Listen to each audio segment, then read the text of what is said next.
Bir diğer konu da 21 Doğu Türkistanlı soydaşımızın gözaltına alınarak sınır dışına çıkarılma riskidir. Milyonlarca Suriyeli'ye bakan Türkiye 21 kardeşimize mi bakamayacak?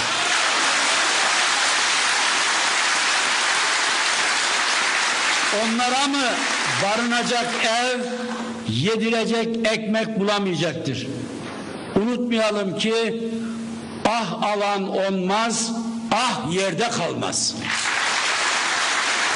Bizde Çin zulmüne teslim edilecek tek bir soydaşımız yoktur, olmayacaktır.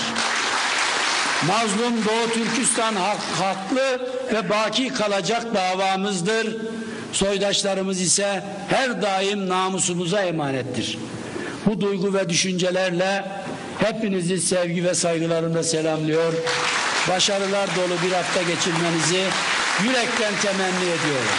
Sağ olun, var olun, Cenab-ı Allah'a emanet olun diyorum. Sağ olun.